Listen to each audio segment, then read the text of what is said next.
Timmy-tastic one back on the scene. He's come up with his car today, his ST180. Been out blasting around in that, Timmy, and you?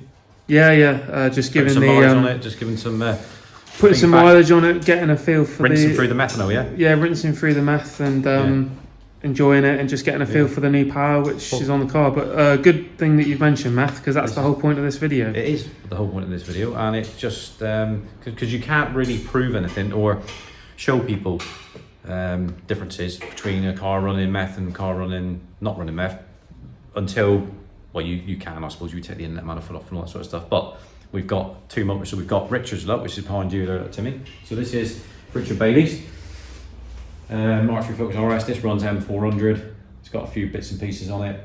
This is the one where we found out when we dropped the sump down, when we were going to do a baffled sump. Good job we did. Where the number 3 piston part of the skirt's missing, which is not good. So that's now turned into a massive project. All right, that's the motor there. That motor's done 30,000 miles. That's the second motor. First one lasted 20,000. That's done 30,000. Just to look at the draw. Some people might not have a problem. Some people might. It's just there's no pattern to it. All right. So that block that's on there now, that's a fresh suit, but that's not for Richards. Richards has already been prepped and painted in performance blue. We'll share that with you when we do a video dedicated to Richards. But that's Robert's block. That's going to be grabber blue. So we're just in the midst of just checking all the threads, winding down all the bolts, make sure the threads are clean, make sure that they're all bang on, which they are. And then that one, so that's an R9 DC, which is the Euro 6 later block on it, which you can see. Look, you don't believe me? There it is. Look, see it? R9 DC. R9 DA is Euro 5. R9 DC is Euro 6. All right.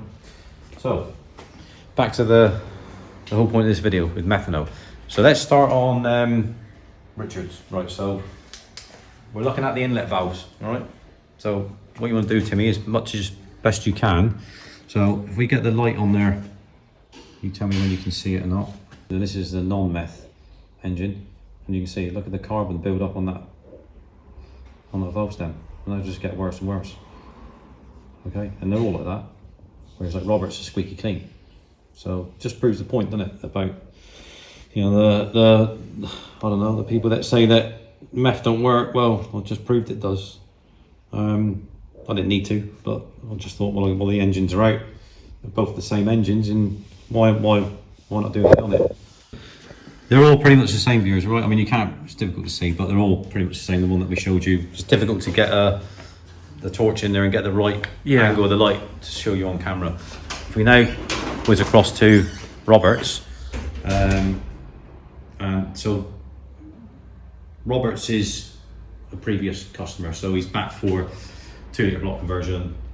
No, he doesn't want the 2 litre 2.3 block to let go. He's been, you know, reading all the horror stories. You know, I tell customers not to bother reading any of that, because it's one of them, innit, where if you start reading too much into it, you'll end up getting paranoid about it. So I don't recommend that you do that. You know, but Robert wants to do it, Richards wants to do it, that's absolutely fine. All right, we found a problem with his, there's no problem with this one. You might never have a problem with it. So this originally had an M375 map on it, mount tune, but that's got 400. This had a 375 when we initially came down. He went out in our car, our demo car, which runs my custom methanol software, which is done by Tommy at Velocity Tuning. For those of you who've been following, you know, a bit of the history of, you know, in previous videos, with 2 files on it, you know, 455, 450 map, whatever, and like a 500 horsepower map on the stock turbo, maxing that out. But the only way you'll get that is with running port injection with methanol. All right, you won't get it from well, V-Power. I've never tried it, but I wouldn't have thought you'd get it from V-Power. I know what maxes out, and we know what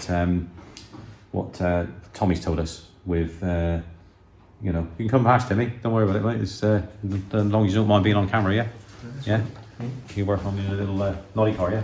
Yeah, that's it. But yeah, so that's the 2 meth maps. Now, Robert, after going out in our car, that sold it to him. Got out of that. So he's been running around with no issues at all with full port methanol injection with the software to run it on the lower file map, 450 map, 455, and he's pretty like happy with that, and it is fast. You know, it's a really good software map. There's no lag, real low down torque and power, and the drivability is fantastic. All right, same as what I've got on my car. Basically, I've got the other file though. I've got the 455 and the upper 500 horsepower one. So he's come back now, 2 litre block. We'll talk about what we're going to be doing on it when we do an in-depth video on it with the arrow rods, arrow crank, all steel, Mala pistons, etc, etc. But this is not about that today. This is about the methanol. All right, so if we're going to just prove to you the difference between a car that's been same engines, that's been running full port methanol, not a single nozzle, full port methanol nozzles, compared to one that just relies on V-power. Right, again, it's really difficult, guys and girls, but as you can see, there is no carbon buildup at all on that inlet valve, and that's what the methanol does. So we obviously this had a head strip down because we done he wanted a deck brace. We put a deck brace on the 2.3 block. It's got a multi-layer steel gasket, OE one, not an upgraded one, doesn't need it. ARP studs, that's fine. And then we stripped the head, all the valves came out, checked it, made sure all the guides were all good, new valve stem seals, and then we lapped them all back in again. And so I don't know, I can't remember, I have to ask Robert how many miles he's done in the car. It's quite a few thousand, and there it is. Look, that's what methanol does, because it's injecting it straight into the intake, and that's what it does. So from a clean, if I was to take them valves out there, they'll probably just wipe them off. That's it. There's no build up at all there, and that's compared to the other one, which we'll go across and show you again. That's the difference between running port methanol and no meth, because that's what DI engines do. They just they build up the carbon because it's directing the fuel, spraying it directly into the cylinder, in it. So that's what DI does. Yeah, that's all it was. Just thought it'd be a bit interesting information for you. That's all, a bit educational.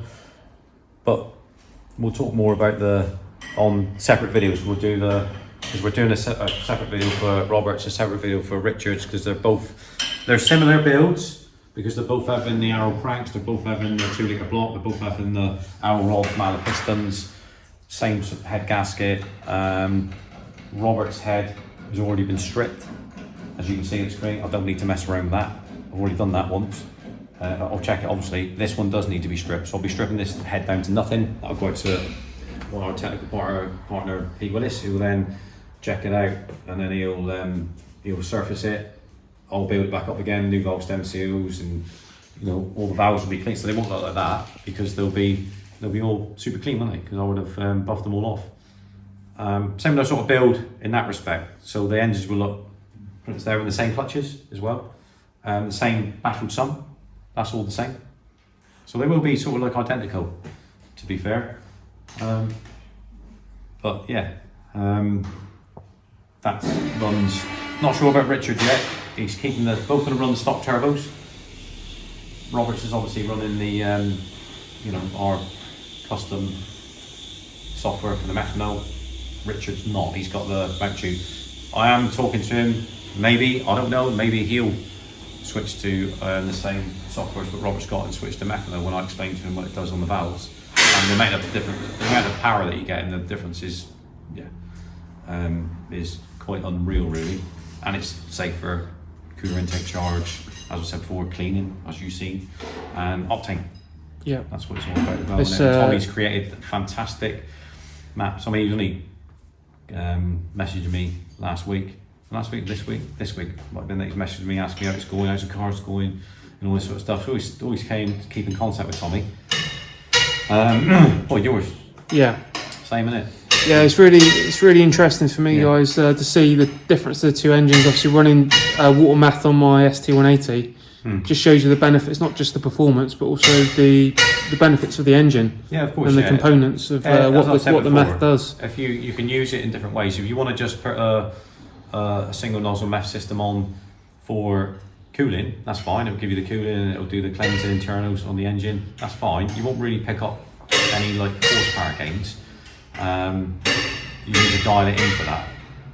So whereas like you had before, we run it on on previous like RT 330. So let's use James's for example from JGM Sports. That was single nozzle, which we fitted on that. Because the Revo Stage 4 software has capabilities of 102 octane fuel map, it's a no-brainer really, because you put that on and immediately 15 horsepower straight like that, because it's looking for 102 octane and it gives you more than that, and the Revo software pick it up and then you got another 15 horsepower. So which is great. Same dyno, same sort of ambient temperatures, so it was all done properly. And with our new big turbo conversion kit, which we've already said runs Revo Stage 4 software, you will get the 102 octane map capability. Darren Dannon's that we just fitted to, he's brought it back today. We've just done post checks on it, been out and data logged it absolutely fine. He loves it. His next step up is to put a single nozzle, can't run port injection methanol because it's Revo software. It doesn't run port injection. You need custom software like you've got. Yeah, like the MJP map. But Darren Dannon's not interested in that. But what he is interested in is running, the port, the single nozzle meth injection to the charge pipe. Yeah. Which is what you had before. Yeah. And it makes sense because then he can run it on number 4, 102 plus octane fuel have, and it will just jack the performance up even more. Yeah, it does. And it revs better. It's crisper. It's so you're just absolutely maxing out and enhancing the Revo software. Yeah, running 99 before guys and then going to 102 with the single nozzle, which is what I had before the latest upgrades, you do feel massive benefit to the power of the car, and it changes the ignition timing through the Revo software safely, but you get that increased power all the benefits through the higher octane. Well, it's on there, isn't it? If you've got a 102 octane capability on that Revo Stage 4 software file, why not use it? Yeah. There's 2 ways you can do it. You can put 102 race fuel in it, which is mightily expensive. Yes, it is. Which nobody would do that, but unless you were going to a track or doing something, then you'd put it in. But it's like 100 quid for 19 years, crazy money. Whereas the methanol, you just get the expense of the meth kit, fitted the meth kit on it, which I don't know off the top of my head, which is depending on what type of lines you have, nylon or braided lines. The kit that we use with the cooling mist is probably about 1,200 quid plus VAT for the kit, I think, through memory, and then you've got the installation, which is it's quite intense because you've got to strip it all out to do it all properly and then fabricate the piping for the bosses and that sort of. So it's a couple of days, easy to do that. But you only have to do that once. So once the install's done, that's it. All you've got to do is just make sure that you fill meth in it. It's a very reliable system. I've never had any issues with.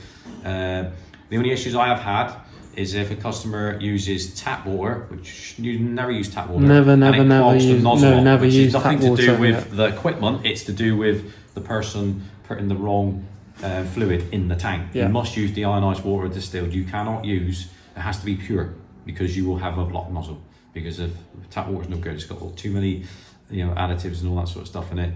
The lime scale, and it would just clog up the, as I proved, I tested it on the van just to prove it, and I thought, right, okay, wasn't working, and then took it, was working, but wasn't using any fluid, and I thought, what's going on here? And it was the pump was getting hot, but I'd done it on purpose to see whether tap water would do that, and it done it, and it clogged the nozzle up really badly. So it took me ages to clear it through, with brake cleaner and carbonated water to clear it through, and then its spray pattern was all nice again. So I just proved the point that you cannot use that. Even if you live in an area like down here, we got soft water down here, haven't we? We do, yeah. But you still wouldn't use that. Just don't use it full stop, because you will have problems. And then my phone's gonna be ringing. Oh yeah, I got a problem. Yeah, that's because you put tap water in it. That's why. So, but once you do that, like you, Timmy, all you got to do, whatever mix is, yours is a 70-30 mix. It'd be 70-30 mix on mine, on Robert's. It's all 70-30 mix, and unless it's like a different. Like Phil's with the big, the Black Beast with the big turbo, that's different. That'll run a different meth. That'll be higher meth content because of what we're doing with it, basically. But the norm is 70-30. My van is a diesel, that's 50-50, so it's different. It's all relevant to application of whatever you're doing. So, but that's what you need to do. So fill the tank up. That's it. And meth's not expensive. you know, a couple of quid plus VAT a litre, I suppose, something like that. Yeah, and that's it. So, bit of an educational video for you guys and girls. Some of you might not be interested. Some of you might, but it's relevant to Mark III Focus RS because only to the custom software. If Richard said to me, "Oh yeah, I want that, but I just want a single nozzle," it wouldn't do anything apart from the cleansing and the cooling. He wouldn't pick up any more. If he did, it'd be very little power and torque because it's not mapped for it. The mount tune software wouldn't be interested in that. You would have to switch to our custom software, then it would transform the car. It'd be like day and night to what he's experiencing at the moment. And the same with the Fiestas. So it's geared really at, RT330 owners with stage 4 software that have already currently on the vehicle, like James had, which we've done, or customers who want our new big MJP big turbo kit, which is fully compatible with Regal stage 4 software. That's the other option. Then they can also have single nozzle methanol because you've got 102 octane map on it. So it just makes sense. And to me, it's a no-brainer, but it's up to the individual, isn't it? So yeah, that's it really, isn't it? I mean, there's loads going on. I mean, we'll keep you updated, but we'll do 2 separate videos, one for that, and then you can follow the progress of what we're doing. I mean, this one will be, next time you see that, it'll be all grabber blue, mostly. So we normally put like 4 coats of, it'll all be prepped, 4 coats of etching primer on it, and then we'll load up, like, I think Timmy's put 5 coats of performance blue on Richard's block, which has come out super high gloss and it's super tough. We don't build it up, we leave it for a few days before we start building the engine. Yeah, we'll just keep you updated on what's going on. But any of you guys and girls out there, Mark III Focus RS owners, that can see what we're doing with the way that we do it, 2 litre conversion and what we use, we'll show you all that later with what we use. You've already seen it on Phil's car. For those of you who've been following Phil's, the Black Beast, you'll see what we've used on it. Yeah, there's with videos rods, yeah, on the channel of Phil's build. Yeah. Go back on that, I think it was last year, and you'll be able to see. But that'll give you an idea of what we're doing on this, because he had a grabber blue block which we painted. His was the first one. I'd done that, yeah, a couple of years ago now, isn't it? I think I've done that. Yeah. Where this is now like current, but you know, me and Timmy will build these motors here, build that one there. It's easy, isn't it? And then no problems at all. And then we can let you know what we're up to. But yeah, whether it be Mark III Focus RS or whether it be Mark 7 Fiesta ST180 stroke ST200 for the big turbo or the methanol, whatever, then, but you need to contact me. There's no good you messaging me and asking me about this and asking me about that. That takes too long and I haven't got time. It's not me being funny with you, I haven't got time. Pick up the phone, ring me, and then I'll explain to you, because every application is different. That's why I say, give me a call to discuss your requirements. I haven't really got time, without being funny, I haven't got time to start messaging and asking all these questions. Just pick up the phone, speak to me, and then you can tell me what you've got on your vehicle, and I can tell you what's suitable and what's compatible. Easy. It's a lot quicker. Yes. All right. So that's the way I'll do things. I'm pretty old school. Phone me up or pop up and see me if you're close, and then we can sort it from there. That's it really. So we've got Timmy there working on the little nollie car. Which is a bit of a change for, he's been working on this sort of stuff, now he's got to work on, he's working on that. But hey, well, he butter stuff, mate. He enjoys all of it. He enjoys all of it, whether it's an RS or, you know, anything really. Yeah, there he is. He's happy. That's right, yeah. We've just been out in Darren Danners to do a bit of data logging just to make sure it's doing. Careful what you say, Martin, careful. You know, mine is fine, you know. It's fine, you know. It's, it might be, I don't know if it was my erratic driving or whether it's, I'm not a very good passenger either, yours, so you're a little bit giddy when you come back, but hey, it's all part of the fun, isn't it? Maybe you should be looking at the laptop instead of the road ahead, yeah? I think it's because he was doing the important work on the laptop at the time. I think I would have felt sick as well, but hey, could have been my driving. Could have been, No good, yeah. No comment. Right, so I'll let you, guys and girls, see you soon. Timmy will do the outro and let you know what you got to do. I've got a customer up there. Yep. We just put one Regal Stage 1 on a 1 litre EcoBoost on a new customer. Always excited for that. I'm just going to pop up and see him now. Yeah, as Martin said, guys, if you're interested, if you've got a Mark III RS and any of the work you've seen here, you're interested to have it done on your own car, give us a call, speak to Martin, discuss your requirements. He'll be able to tell you everything you need. And in the meantime, if you like what you see, make sure you like, comment, subscribe, hit the bell notification so you're notified on all new videos. And if you like this, you want to see more fast forward content, subscribe, and we'll see you on the next one, guys. Cheers.